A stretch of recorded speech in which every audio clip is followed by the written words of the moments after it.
السلام علیکم ورحمۃ اللہ وبرکاتہ، کیسے ہیں آپ سب؟ امید کرتی ہوں آپ سب خیریت سے ہوں گے۔ اللہ تعالی ہم سب کو اچھا رکھے، ہم سب کی جائز تمنائیں پوری کرے اور ہر اس چیز سے نوازے جس میں خیر و برکت ہو، راحت ہو، سکون ہو اور صحت ہو۔ آمین ثم آمین۔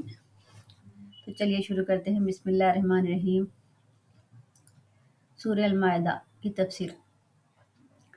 پھر اللہ تعالیٰ فرماتا ہے کہ اہل کتاب کا کھانا تمہارے لیے اور تمہارا کھانا ان کے لیے حلال ہے۔ اس سے معلوم ہوا کہ اہل کتاب اگر پاکی کے ان قوانین کی پابندی نہ کرے جو شریعت کے نقطہ نظر سے ضروری ہے، یا اگر ان کے کھانے میں حرام چیزیں شامل ہو تو اس سے پرہیز کرنا چاہیے۔ اور اہل کتاب کی پارسا اور پاک دامن عورتیں بھی تمہارے لیے حلال ہے، یعنی تم ان سے شادی بیاہ کر سکتے ہو۔ اس میں شرط یہ ہے کہ ان کے مہر ادا کر کے نکاح میں ان کے محافظ بنو، نہ کہ چوری چھپے آشنائی کرو یا آزادانہ شہوت رانی کرنے لگو۔ اور اہل کتاب کی پاک دامن عورتیں، خصوصاً جو مسلمان ملکوں میں ہو، تو ظاہر ہے کہ وہ ایمان لانے میں چون چرا نہیں کریں گی، بلکہ اپنی اولاد کو ایمان کے ہی راستے پر لگائیں گی۔ اس طرح ان کی نسل ایمان پر ہی قائم رہے گی۔ لیکن اگر وہ ایمان نہ لائے تو ممکن ہے کہ ان کی اولاد بھی ماں کے قدموں پر چلے اور پھر ایمان مٹنے لگے۔ لہٰذا سوچ سمجھ کر قدم اٹھانا چاہیے۔ یہ سب ایمان کے راستے ہیں، اور جو ان پر چلنے سے انکار کرے گا آخرت میں وہ سخت نقصان اٹھائے گا۔ پھر اللہ تعالیٰ فرماتا ہے کہ جب تم نماز پڑھنے کے لیے اٹھو تو وضو کر لیا کرو، اور اگر جنابت کی حالت میں ہو تو غسل کر لو، اور اگر کوئی بیمار ہو یا حالت سفر میں ہو یا کوئی رفع حاجت کر کے آیا ہو یا بیویوں سے قربت کی ہو اور تم کو پانی نہ ملے تو تیمم کر لو، یعنی پاک مٹی پر ہاتھ مار کر اپنے منہ اور ہاتھوں پر پھیر لو۔ اللہ سے ڈرو اور اس کی اطاعت کرو۔ پھر کہا کہ ہمیشہ سچ بولو اور انصاف کی گواہی دینے والے بنو۔ ایسا نہ ہو کہ کسی گروپ سے تمہاری دشمنی ہو اور تم اس کے خلاف جھوٹی گواہی دے دو۔ ہمیشہ انصاف کرو اور اللہ سے ڈرو کہ کام کرو کہ اس سے تمہاری ہر حرکت کا پتہ ہے۔ جو لوگ ایمان لائے اور نیک عمل بھی کرے تو ان کو اللہ تعالیٰ بہت زیادہ اجر دے گا، اور جو کفر کرے وہ سخت نقصان اٹھائیں گے اور دوزخ میں ان کا ٹھکانہ ہوگا۔ شراب اور جوئے کو قطعاً حرام قرار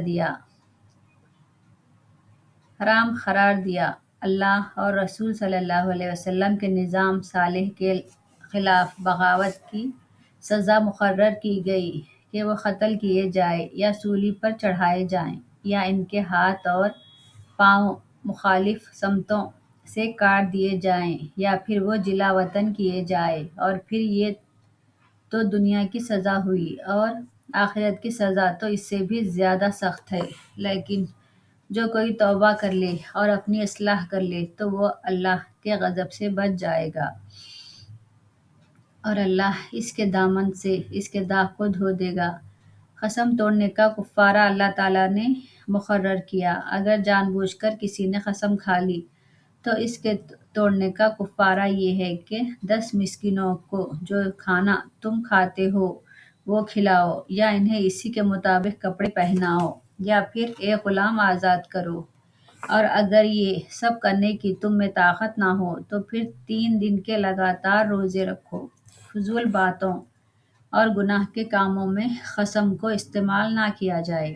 اگر آدمی قسم کھا لے تو پھر اسے یاد رکھے، یہ نہ ہو کہ اپنی غفلت کی وجہ سے وہ اسے بھول جائے اور توڑ دے اور کفارہ بھی نہ دے۔ اور ہاں، احرام کی حالت میں بھی شکار نہ مارو، اور جو جان بوجھ کر اللہ کا قانون توڑے گا تو جو جانور اس نے مارا ہو اسی کے ہم پلہ ایک جانور اسے مویشیوں میں سے اللہ کے لیے نذرانہ دینا ہوگا، جس کا فیصلہ 2 عادل آدمی کریں گے، اور یہ نذرانہ کعبہ پہنچایا جائے گا، یا پھر اس گناہ کے کفارے میں چند مسکینوں کو کھانا کھلانا پڑے گا، یا پھر اس کے بقدر روزے رکھنے ہوں گے، اور ان امور کا فیصلہ بھی 2 عادل کریں گے۔ پھر اللہ تعالیٰ فرماتا ہے کہ حلال اور حرام میں بہت فرق ہے۔ مثلاً اگر 5 روپے اللہ کی فرما برداری کر کے نیک نیتی سے کمائے ہوں تو وہ حرام کے 100 روپے سے لاکھ درجے بہتر ہے، اور اس میں کافی برکت ہے۔ یہ میرا ذاتی تجربہ بھی ہے۔ حرام جو اللہ کی نافرمانی کر کے حاصل کیا ہو، وہ چاہے مقدار میں کتنا ہی زیادہ ہو اور شاندار نظر آتا ہو، اس کی طرف ہاتھ نہیں بڑھانا چاہیے۔ شیطان تو یہ چاہتا ہے کہ ہر برے کام کی طرف تمہیں دعوت دے اور تمہارے درمیان دشمنی اور بغض ڈال دے، اور تمہیں خدا کی یاد سے اور نماز سے روک دے۔ اس لیے تم سب اللہ اور رسول صلی اللہ علیہ وسلم کی اطاعت کرو اور شیطان کے نقش قدم پر مت چلو۔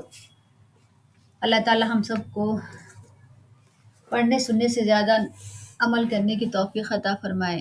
آمین ثم آمین۔ جزاک اللہ خیر۔